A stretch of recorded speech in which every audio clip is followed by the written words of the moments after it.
Assalamualaikum warahmatullahi wabarakatuh. Ustadz, untuk mendapatkan atau memperoleh Lailatul Qadar, apakah harus iktikaf selama 10 hari di masjid? Pertanyaan dari Bapak Sarwoko di Banjar Kembar. Waalaikumsalam warahmatullahi wabarakatuh. Pak Sarwoko di Banjar Kembar. Beliau bertanya suatu yang bagus banget. Ya, semua pertanyaan bagus lah. Bahwa apakah Lailatul Qadar itu didapatkan dalam kondisi iktikaf? Kan begitu ya. Baik para pemirsa Fast TV di acara Tanya Jawab Islam Ramadan ya.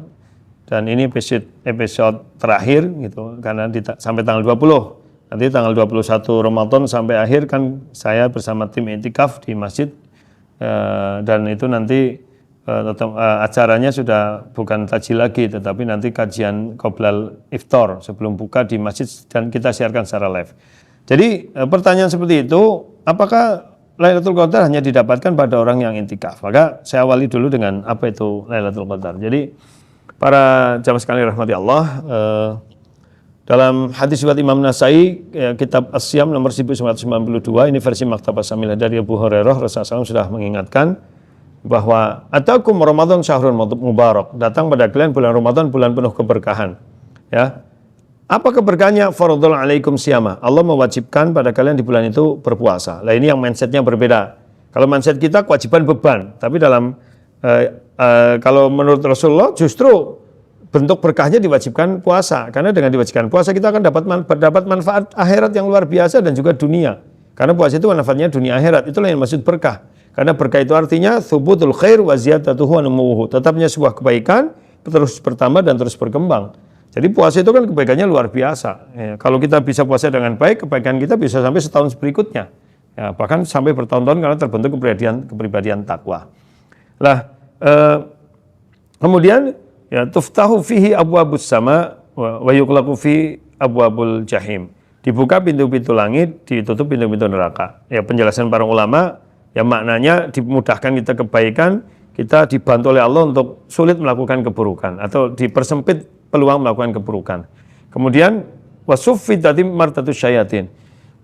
Kebengalan setan, ya, bengal itu membejute setan itu dibelenggu, ya. Fihi lailatul khairum min alfi syahr. Di bulan Ramadan itu ada malam yang lebih baik dari 1000 bulan. Nah, di surat Al-Qadar kita sudah hafal kan ayat 3 sampai ayat 4 itu, sampai ayat 5. A'udzubillahi minasyaitonirrajim. Lailatul qadri khairum min alfi syahr. Ini kan menjelaskan yang hadis tadi kan menjelaskan ayat ini. Malam Qadar itu lebih baik dari 1000 bulan. Ya, tanazzalul malaikatu waruhu fiha biidzni rabbihim min kulli amr. Pada malam itu para malaikat turun, malaikat itu jamak kan, dan juga malaikat Jibril untuk mengatur semua urusan, ya, untuk menjadi urusan hamba penuh keberkahan. Salamun hiya hatta matla'il fajar. Maka keselamatan, kesejahteraan, kedamaian, kebahagiaan sampai terbit fajar. Jadi siapa yang menjiwai malam itu rasanya damai, bahagia, Masya Allah luar biasa. Lah, ini Al-Quran dan hadis menjelaskan begitulah. Kita tentu tidak pengen terlewat ya, tidak pengen terlewat kesempatan ini. Kita tetap berusaha. Ya, makanya Allah mengingatkan itu kan di surat Al-Hajj ayat 78. Lalu sudah mengingatkan kita. A'udzubillahi minasyaitonirrajim wa jahidu fillah haqqa jihadi wajtabakum. Bersungguh-sungguhlah di jalan Allah. Jadi ketika mencari ridho Allah termasuk mencari Lailatul Qadar ya dengan haqqa jihadi sebaik-baik kesungguhan. Wajtabakum, dia telah memilihmu. Maksudnya apa? Dia memilih kita menangi bulan Ramadan. Dia memilih kita masih dalam keislaman. Dia memilih kita masih melakukan ibadah, kan luar biasa. Ya, mungkin orang lain tidak mendapatkan nikmat seperti kita. Misalkan ada orang lain yang belum Ramadan meninggal dunia. Ada orang lain yang menyembah Ramadan tapi tidak sehat sehingga ibadahnya susah. Sementara kita sehat. Ada orang lain yang menyembah Ramadan tidak sampai 10 hari terakhir. Nah, kita diberi kesempatan oleh Allah sampai 10 hari terakhir. Ya, maka ya kita berusahakan semaksimal mungkin. Ya, dia telah memilih kita untuk menangi bulan Ramadan di 10 hari terakhir. Memilih kita tetap dalam keislaman. Kan ada yang menangi Ramadan hari terakhir malah memenuhi kafe. Kayak semalam itu saya beberapa malam kemarin ya, saya itu karena ngisi di masjid lain waktu tarawih saya macet ya. Jadi saya telat itu di mau ngisi di sebuah masjid waktu sholat tarawih. Saya sholat isyanya terlambat malah karena macet dan ternyata apa? Padahal itu sholat isya sudah qomat, sudah dilakukan. Orang tuh jalan ramai banget, banyak kan muslim lah. Rumah makan padat, jalan-jalan, ini berarti orang nggak pada tarawih. Nah, sementara kita diberi kesempatan masih bisa sholat isya berjamaah. Jangankan tarawih lah, ini orang nggak pada sholat isya berjamaah ya gitu.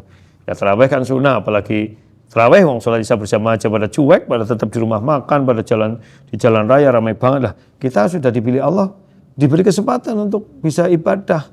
Kita tidak termasuk yang terjebak di kesempatan jalan raya, tidak termasuk yang terjebak di rumah makan dan kafe-kafe. Nah, kita sudah di masjid, maka kita gunakan semaksimal mungkin. Makanya disebutkan di sini fal jihadu fillah haqqa jihadi wa al-qiyam at-tam bi amrillah. Yang dimaksud jihad sebaik-baik jihad adalah menegakkan dengan sebenar-benarnya perintah Allah. Ya, jadi itu menurut Imam As-Sa'di dalam tafsirnya. Nah, maka di bulan Ramadan 10 hari terakhir bagaimana? Dalam sebuah riwayat sahih dari Bukhari nomor 2024 dan Muslim nomor 1174 diceritakan bahwa karena Rasulullah SAW idza dakhalal asyra al-asyrul akhir, Nabi itu kalau udah masuk 10 hari terakhir min Ramadan, dari bulan Ramadan, syadda mi'zaruhu wa aiqadha alahu wa ahya lailahu. Nabi itu kalau udah masuk 10 hari terakhir mengencangkan sarungnya, tidak memesrai istrinya, kemudian menghidupkan malam-malamnya, dan beliau kemudian membangunkan istri-istrinya untuk ibadah. Pertanyaan kita begini, Nabi ini orang yang sudah dijamin masuk surga, diampuni dosanya yang telah lalu dan yang akan datang. Itu saja kalau sudah 10 hari terakhir bersungguh-sungguh. Dalam sebuah riwayat yang lain, karena Nabi SAW yastahidu fil ashil Ramadan ma la yastahidu fi qari. Nabi itu kalau sudah 10 hari terakhir lebih bersungguh-sungguh beribadah dibanding hari-hari yang lain di bulan Ramadan. Berarti teladan kita melakukan seperti itulah. Bagaimana kita? Nah, kemudian bentuk disebutkan dalam hadis tadi, Rasulullah menghidupkan malamnya. Dan kalau kita lihat riwayat dari Rasulullah, ya, beliau itu menghidupkan malamnya di mana? Bukan di kamar beliau, gitu loh. Tapi di masjid dalam kondisi i'tikaf. Padahal kan Rasulullah juga biasa tahajud di kamar beliau. Karena memang sebenarnya sholat sunnah secara umum itu lebih utama dilakukan di rumah sendiri. Karena afdhalus sholatil mar'i fi baiti ilal maktubah. Sebaik-baik sholat seseorang itu dilakukan di rumahnya, kecuali sholat wajib. Rasulullah kan rumahnya nempel masjid, tapi seringkali tahajud tidak di masjid, di kamar beliau yang sempit. Ya, sampai beliau kadang-kadang ruku, sujud, ada kakinya Aisyah, oleh Rasulullah dipegang, disingkirkan. Dalam riwayat kan ada. Nanti beliau bangkit dari ruku, dikembalikan lagi. Artinya itu menunjukkan bahwa sholat itu sunnah utamanya di rumah. Tapi untuk Ramadan, Rasulullah 10 hari terakhir tidak lakukan di kamar, tapi di masjid. Ya, coba kita lihat dalam riwayat bahwa kan Rasulullah SAW, ya, tadi sudah saya sampaikan kalau yang bersungguh-sungguh itu di riwayat Muslim nomor 1175. Jadi satu hadis setelah hadis yang tadi. Karena Rasulullah SAW yastahidu fil ashil awakhir ma la yastahidu fi qari. Nabi itu lebih bersungguh-sungguh di 10 hari terakhir dibanding bersungguh-sungguh di hari-hari yang lain di bulan Ramadan. Lah, dijelaskan bentuk kesungguhan Nabi apa? I'tikaf. Tuh, di hadis riwayat Bukhari nomor 2026 dan Muslim nomor 1172. Jadi dua hadis sebelumnya. Jadi 11.072, 73, 74, 75 ini bicara tentang i'tikaf dan kesungguhan. Disebutkan di sini apa? Dari Aisyah radhiyallahu anha, anna Nabi SAW kana ya'takiful ashral awakhir min Ramadan. Bahwa Nabi itu biasa i'tikaf di 10 hari terakhir Ramadan. Kana ya'takifu, karena bertemu dengan fi'il mudhari, salah satu maknanya adalah biasa. Ya, hatta tawaffahullah, sampai Allah mewafatkan beliau. Jadi Rasulullah tidak pernah melewatkan malam Ramadan untuk tidak i'tikaf di 10 hari terakhir. Bahkan dalam riwayat yang lain, di akhir beliau wafat, i'tikafnya sampai 20 hari. Habis sholat id, beliau kembali lagi ke masjid, gitu ya. Wa summa takafa azwaju min ba'di. Kemudian istri-istri Nabi beritikaf setelah Nabi wafat. Jadi Nabi wafat baru istri-istri beliau itikaf. Nah, ini menunjukkan bahwa Nabi itu menghidupkan malam 10 hari terakhir Ramadan di masjid dalam kondisi itikaf. Dengan dasar ini memang ya sebagian ulama berpendapat ya namanya Lailatul Qadar ya turun saat kita sedang beritikaf, itu bagi laki-laki. Ya, karena ini sunnah Nabi yang tidak pernah beliau tinggalkan. Dengan kalau memang bukan di masjid, orang di rumah bisa dapat Lailatul Qadar, ya tentu Nabi tidak akan melakukan di masjid. Kan ini ibadah sunnah. Padahal namanya salat sunnah lebih utama di rumah kita. Ternyata Nabi melakukan di masjid khusus untuk 10 hari terakhir Ramadan ini beliau intikaf di masjid. Walaupun ada sebagian ulama yang mengatakan ya masjid itu kembali ke makna masjid gitu ya. bahwa masjid itu sebuah tempat untuk sholat. Bagaimana dengan wanita? Nah, wanita bisa dapat Lailatul Qadar di rumahnya. Ketika dia itikaf di salah satu sudut rumahnya digunakan untuk ibadah. Prinsip ini masalah yang tidak dijelaskan secara detail, ya masing-masing kita berusaha untuk menggapai Lailatul Qadar. Tapi bagi laki-laki ya seyogyanya itikaf di masjid. Ya, jadi Ustadz saya kan kerja siangnya Ustadz dan saya kan pegawai nggak bisa izin. Ya minimal malam harinya lah. Ya habis maghrib sampai sahur jangan pulang. Ya untuk itikaf di masjid di 10 hari terakhir. Apalagi Rasulullah SAW mengingatkan taharu fil ashil awakhir min Ramadan. Ya, jadi carilah Lailatul Qadar di 10 hari terakhir Ramadan, tetapi di hadis ini dicarikannya adalah di waktu yang ganjil gitu. Kalau saya lihat ini dalam hadisnya Rasulullah SAW mengingatkan kepada kita untuk mencarinya di malam-malam yang ganjil gitu. Jadi dalam hadis riwayat Imam Muslim nomor 1169 Rasulullah SAW bersabda taharrau atau iltamisul Lailatul Qadri fil witri minal asyri. Jadi carilah Lailatul Qadar di 10 hari terakhir yang ganjil, berarti 21, 23, walaupun dalam sebuah riwayat yang lain tidak harus di malam ganjil, pokoknya kita lakukan terus, karena ada yang menjelaskan sebagian ulama malam ganjil pada zaman itu, pada zaman Nabi, pada tahun itu, tapi intinya bisa berubah-ubah, ya semuanya kita berusaha untuk mencari di waktu kapanpun. Ya, jadi dengan dasar itu memang lebih utamanya kalau kita pengen dapatkan Lailatul Qadar ya bagi laki-laki itikaf di masjid. Bagi wanita pun bisa, karena di sini Rasulullah para istri Nabi pasca wafatnya Nabi juga itikaf di masjid. Ya kan? Jadi bukankah para janda itu fitnahnya lebih besar, tapi buktinya janda-janda Nabi ini tetap itikaf di masjid. Berarti tetap disyariatkan bagi wanita untuk itikaf di masjid. Nah, mungkin dengan izin suaminya gitu ya. Tapi kalau Ustaz kalau gitu kan saya punya anak kecil ya saya nggak bisa. Ya Ibu, bahwa orang masuk surga kan tidak harus dapat Lailatul Qadar. Bagi seorang wanita itu lebih mudah masuk surga. Idza shalat mara khamsaha wa shaumat syahruha wa hafizat farjaha wa ta'an zawjuha qila lahu udkhilil jannah min ayyi babin syi'ti.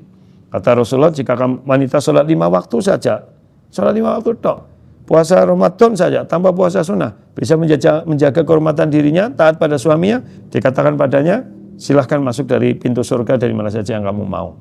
Kan pintu surga ibu banyak, jadi ibu tidak harus, saya juga pengen dapat Lailatul Qadar, iya, tapi memang wanita masuk surga udah dimudahkan kok gitu. Sementara laki-laki lebih tanda kutip memang lebih butuh perjuangan untuk dapat masuk surga. Ya wanita juga perjuangannya banyak kan.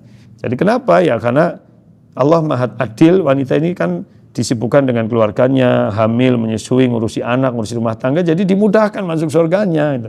Sementara laki-laki kan cenderung kodratnya tidak begitu, sehingga diberi tekanan untuk sholat jamaah, sholat Jumat, itikaf yang sebenarnya lebih ditekankan bagi laki-laki dibanding wanita. Walaupun wanita boleh dengan dalil istri Nabi juga melakukan itikaf pada saat itu. Dan itikaf itu suatu yang sangat penting bagi kita laki-laki. Kenapa? Ya namanya kita memimpin rumah tangga, memimpin kehidupan, itu butuh memang kita satu waktu di mana kita menyendiri untuk hanya dengan Allah. Dalam sebuah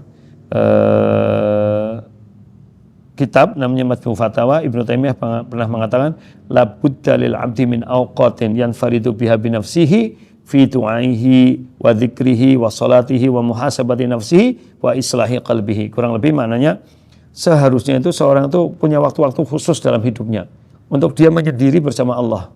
Ya, dalam doanya, dalam zikirnya, dalam sholatnya, dalam evaluasi dirinya, dalam memperbaiki kondisi hatinya.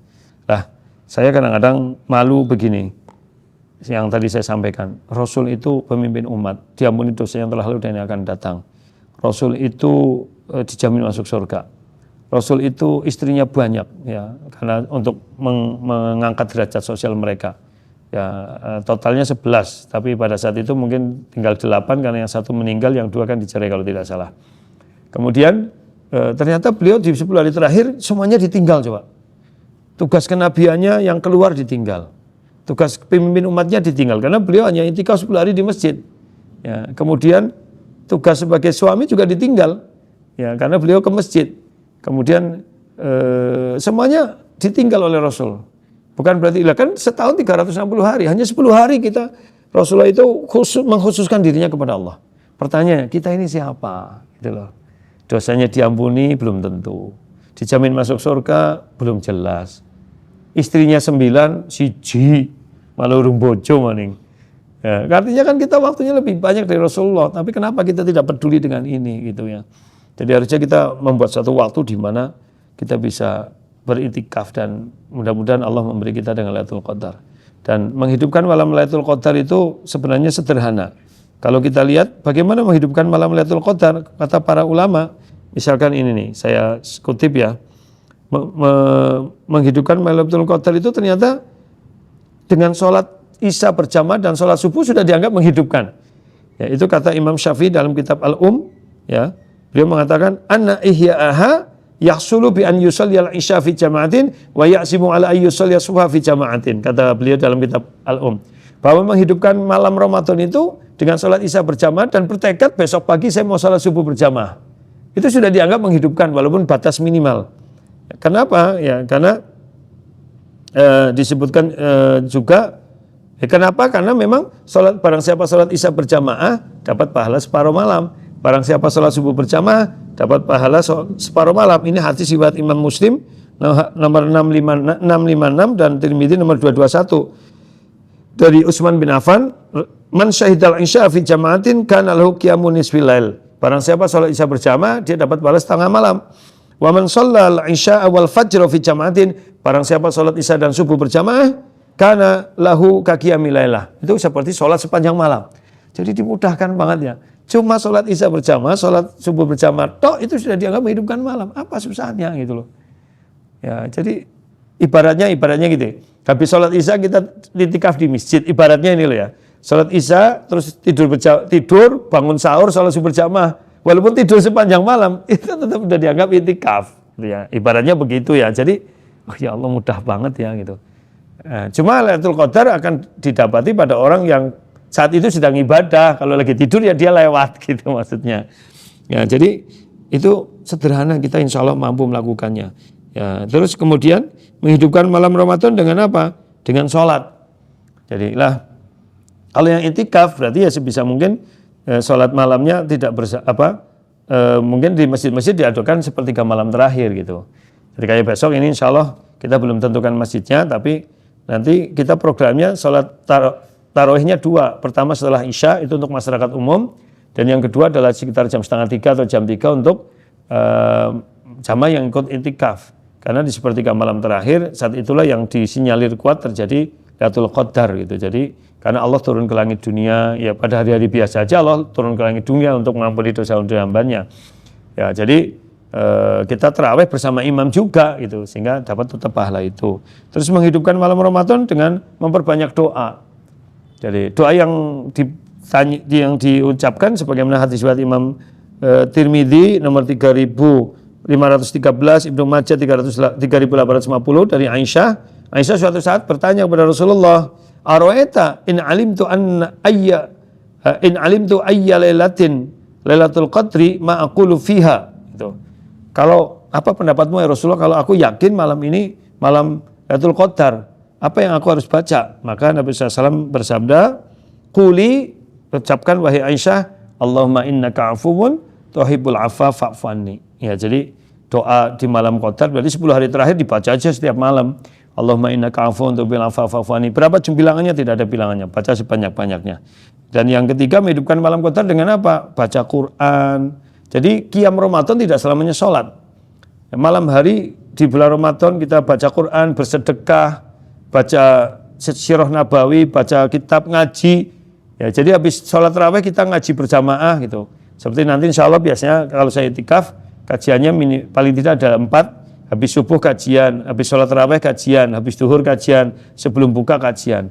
Jadi mudah-mudahan saat kita kajian turun juga Lailatul Qadar kan gitu ya. Jadi begitu menghidupkan apa? Malam-malam di bulan Ramadan. Jadi kalau begitu sebenarnya lebih kuat bahwa Lailatul Qadar ya diberikan pada orang yang sedang intikaf dan sedang melaksanakan ibadah pada saat itu. Ya, berarti kalau orang yang di rumah tidak dapat juga, ya wallahu alam, kalau dia di rumah tidak ada uzur, tidak intikaf, ya tentu tidak memenuhi syarat itu ya. Kalau bagi wanita, ya tadi pintu surga wanita lebih banyak. Dan dalilnya wanita-wanita juga setelah Rasulullah SAW wafat, istri Rasul juga intikaf di masjid. Kalau memang bahwa itikaf di rumah boleh, bisa dapat Lailatul Qadar, mereka-mereka ini tidak akan itikaf di masjid ya. Tetapi ya kita tetap berusaha bagi yang memang uzur, tidak sulit untuk itikaf di masjid, para wanita, ya silahkan itikaf di rumah. Di salah satu bagian dari rumahnya yang biasa untuk sholat, dia bermunajat di situ, berdoa, dia sholat di situ, berzikir, ya insya Allah mudah-mudahan Allah juga memberikan Lailatul Qadar, begitu ya. Tapi kalau Ustadz kira-kira lebih kuat di mana? Ya lebih kuat di masjid dalam kondisi iktikaf ya. Demikian, semoga Allah memberikan Lailatul Qadar kepada kita semuanya dan Allah memberikan keberkahan, dan insya Allah di pertemuan besok sudah kajian sebelum iftar live dari masjid tempat di mana kita iktikaf. Aku lu qouli hadza wa astaghfirullah rabbana fanfa'na bi ma'lam tana wallahu a'lam bishawab. Assalamualaikum warahmatullahi wabarakatuh. Assalamualaikum warahmatullahi wabarakatuh. Alhamdulillah nahmadullah wa nasta'inu wa nastaghfiru wa natubu ilaih. Asyhadu an la ilaha illallah wa la syarika lahu wa asyhadu anna Muhammadan abduhu rasuluh. Allahumma shalli wa sallim ala nabiyina Muhammad wa ala alihi wa ashabihi ajmain, amma ba'd. Salah satu wujud syukur kita kepada Allah ketika Allah memanjangkan kita sampai menjumpai bulan Ramadan, kemudian semoga Allah juga memanjangkan umur kita sampai 10 hari terakhir Ramadan, adalah kita bersungguh-sungguh dalam beribadah kepada Allah, terutama lebih sungguh-sungguh lagi di 10 hari terakhir Ramadan. Dalam hadis riwayat Imam Muslim nomor 1175, Rasulullah SAW pernah diceritakan bahwa beliau ini kan Nabi SAW idza takhalal ashr yastahidu ma la yastahidu fi ghairihi au fi ma ma'nahu. Nabi kalau sudah masuk ke 10 hari terakhir itu lebih bersungguh-sungguh dalam ibadah dibanding pada hari-hari yang lain di bulan Ramadan. Dan salah satu bentuknya untuk mewujudkan kesungguhan itu beliau menetap di masjid selama 10 hari. Dalam riwayat Imam Bukhari nomor 1886, Rasulullah SAW diceritakan, kana Nabi SAW idza dakhala al-ashra min Ramadan, Nabi SAW jika masuk 10 hari terakhir Ramadan, apa yang dilakukan? Kana ya'takifu, beliau itu beriktikaf, biasa beriktikaf. Ya, hatta tawafahu, sampai Allah mewafatkan beliau. Wa'takafa azwajuhu min ba'di, dan setelah itu istri-istri beliau juga iktikaf. Ini menjadi dalil bahwa Rasulullah ya orang yang terbaik, Nabi dijamin surga, diampuni dosanya yang telah lalu, yang akan datang, ya, pemimpin umat, pemimpin rumah tangga dengan istri yang 9 orang atau 8 orang ya pada saat itu, karena sudah ada yang meninggal, ada yang dicerai juga 2, karena totalnya 11 kalau tidak salah. Itu saja kalau sudah 10 hari terakhir mengkhususkan diri di bulan Ramadan, di 10 hari terakhir di masjid, ya, tidak kemana-mana untuk bermunajat kepada Allah. Nah, apalagi kita, ya, kita bisa mengatur waktu keduniawian, karena setahun itu saya sudah pernah sampaikan 365 hari, sementara iktikaf hanya 10 hari. Allah memberikan 350 hari lebih untuk kita mencari keduniaan, untuk melakukan berbagai aktivitas. Maka mari Ma'had Fastabiqul Khairat mengajak kepada jamaah untuk mari kita beriktikaf, dan secara khusus kami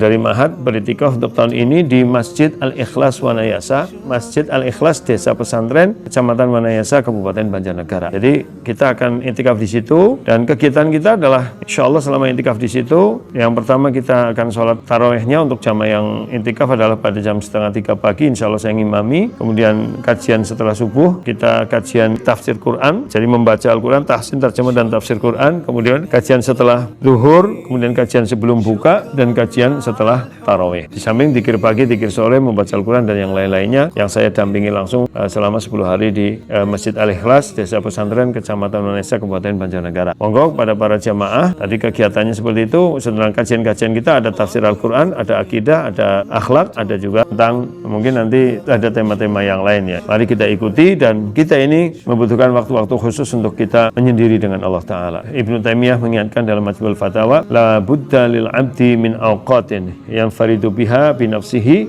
fi du'aihi wa dzikrihi wa salatihi wa tafakkurihi wa muhasabati nafsihi wa islahi qalbihi. Seyogyanya seorang hamba itu punya waktu-waktu khusus di mana dia menyendiri bersama Rabb-nya, dengan dirinya dalam doanya, dalam dzikirnya, dalam salatnya, dalam tafakkurnya, dalam muhasabah dirinya, dan dalam memperbaiki kondisi-kondisi dirinya.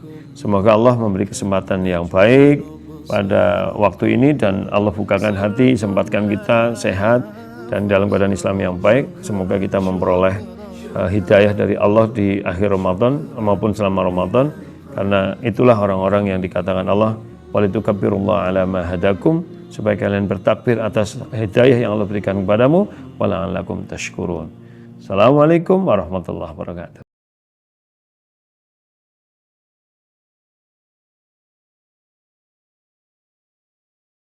أعوذ بالله من الشيطان الرجيم. بسم الله الرحمن الرحيم. ويل للمطففين الذين إذا اكتالوا على الناس يستوفون وإذا كالوهم أو وزنوهم يخسرون ألا يظن أولئك أنهم مبعوثون ليوم عظيم يوم يقوم الناس لرب العالمين. كلا إن كتاب الفجار لفي سجين وما أدراك ما سجين وما أدراك ما سجين كتاب مرقوم ويل يومئذ للمكذبين الذين يكذبون بيوم الدين وما يكذب به إلا كل معتد أثيم. إذا تتلى عليه آياتنا قال أساطير الأولين كلا بل ران على قلوبهم ما كانوا يكسبون. كلا إنهم عن ربهم يومئذ لمحجوبون ثم إنهم لصالو الجحيم ثم يقال هذا الذي كنتم به تكذبون. كلا إن كتاب الأبرار لفي عليين وما أدراك ما عليون كتاب مرقوم يشهده المقربون إن الأبرار لفي نعيم على الأرائك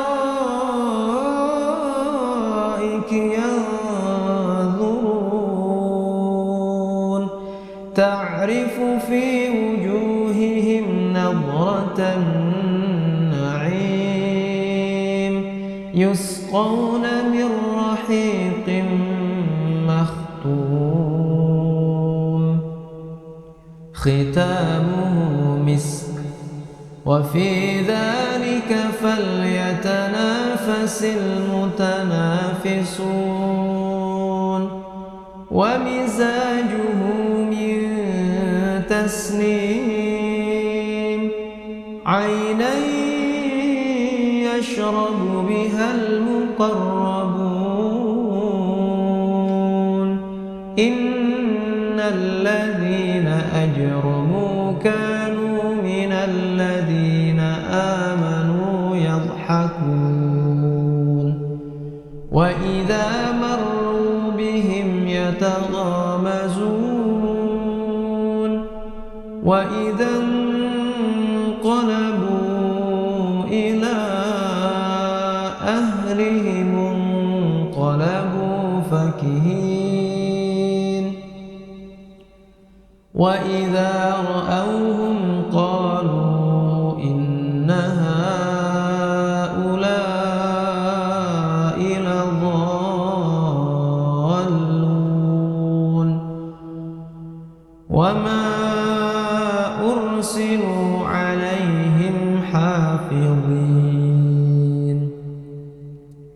فاليوم الذين آمنوا من الكفار يضحكون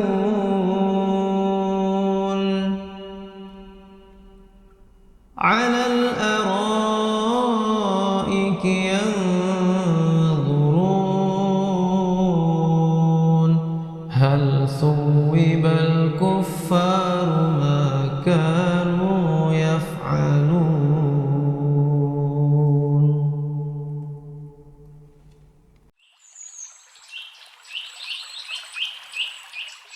أعوذ بالله من الشيطان الرجيم. الله لا إله إلا هو الحي القيوم لا تأخذه سنة ولا نوم له ما في السماوات وما في الأرض من ذا الذي يشفع عنده إلا بإذنه يعلم ما بين أيديهم وما خلفهم ولا يحيطون بشيء من علمه إلا بما شاء وسع كرسيه السماوات والأرض ولا يؤوده حفظهما وهو العلي العظيم. بسم الله الرحمن الرحيم. قل هو الله أحد الله الصمد لم يلد ولم يولد ولم يكن له كفوا أحد. بسم الله الرحمن الرحيم. قل أعوذ برب الفلق من شر ما خلق ومن شر غاسق إذا وقب ومن شر النفاثات في العقد ومن شر حاسد إذا حسد. بسم الله الرحمن الرحيم.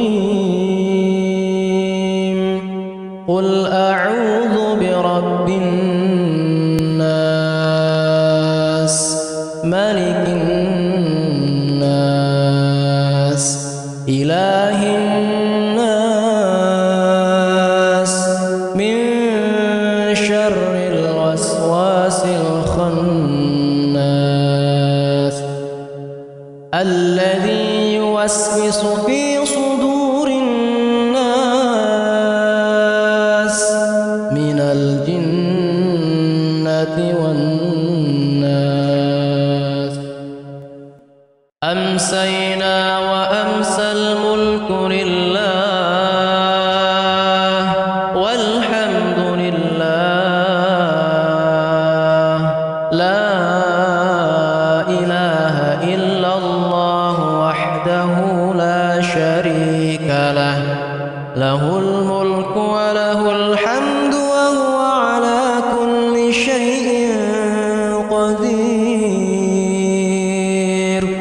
رب أسألك خير ما في هذه الليلة وخير ما بعدها وأعوذ بك من شر ما في هذه الليلة وشر ما بعدها.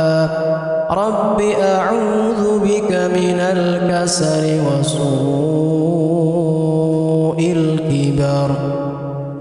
رب أعوذ بك من عذاب في النار وعذاب في القبر.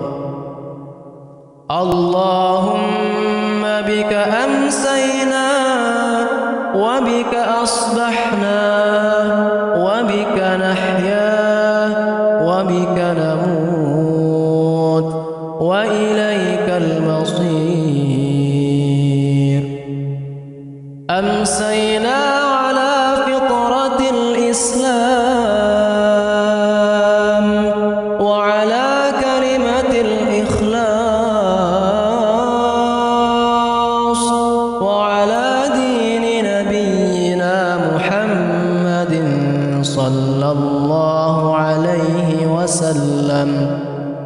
على ملة أبينا إبراهيم حنيفا مسلما وما كان من المشركين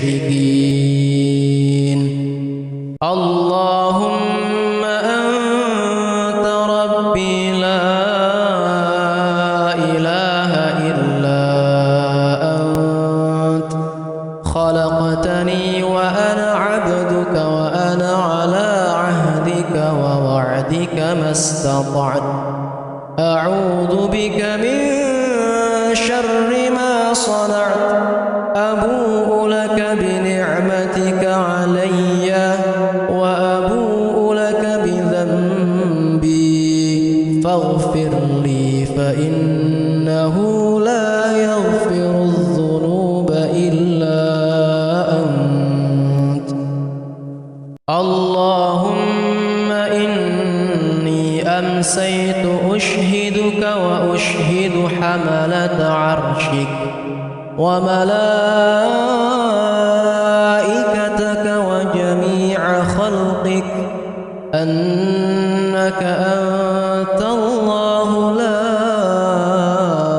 إله إلا أنت وحدك لا شريك لك وأن محمدا عبدك ورسولك رضيت بالله ربا وبالإسلام دينا وبمحمد صلى الله عليه وسلم نبيا رضيت بالله ربا وبالإسلام دينا وبمحمد صلى الله عليه وسلم نبيا رضيت بالله ربا وبالإسلام دينا وبمحمد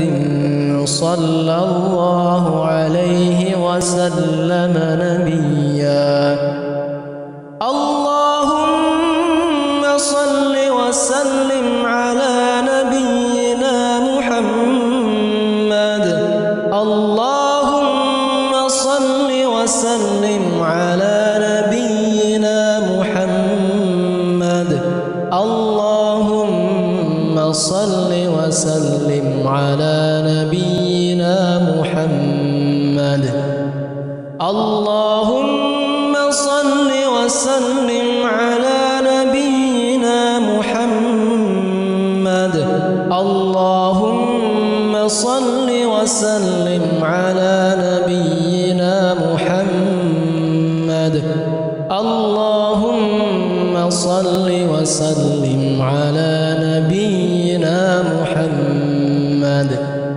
اللهم صل وسلم على نبينا محمد اللهم صل وسلم على نبينا محمد اللهم صل وسلم على نبينا محمد اللهم صل وسلم على نبينا محمد اللهم عافني في بدني اللهم عافني في سمعي اللهم عافني في بصري لا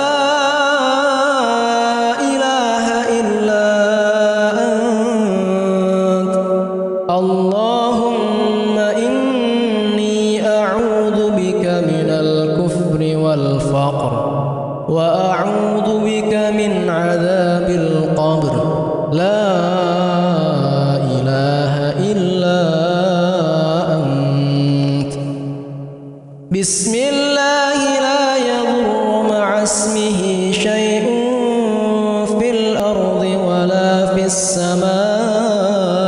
السماء وهو السميع العليم بسم الله لا يضر مع اسمه شيء في الأرض ولا في السماء وهو السميع العليم بسم الله لا يضر مع اسمه شيء في الأرض ولا في السماء وهو السميع العليم اللهم إني أسألك العفو والعافية في الدنيا والآخرة اللهم إني أسألك العفو والعافية في ديني ودنياي وأهلي ومالي اللهم استر عوراتي وآمن روعاتي اللهم احفظني من بين يدي ومن خلفي وعن يميني وعن شمالي ومن فوقي وأعوذ بعظمتك أن أغتال من تحتي اللهم عالم الغيب والشهادة فاطر السماوات والأرض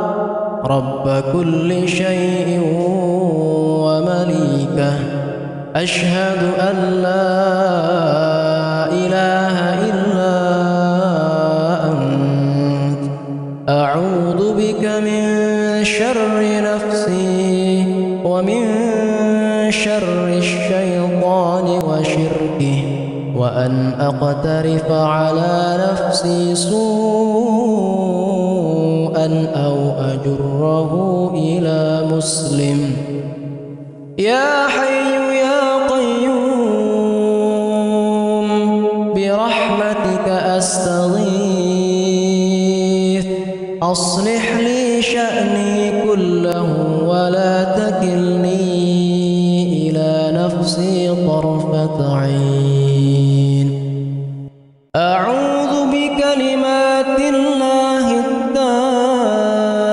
التامات من شر ما خلق لا إله إلا الله وحده لا شريك له له الملك وله الحمد يحيي ويميت وهو على كل شيء قدير لا إله إلا الله وحده لا شريك له له الملك وله الحمد وهو على كل شيء قدير سبحان الله وبحمده سبحان الله وبحمده سبحان الله وبحمده سبحان الله وبحمده سبحان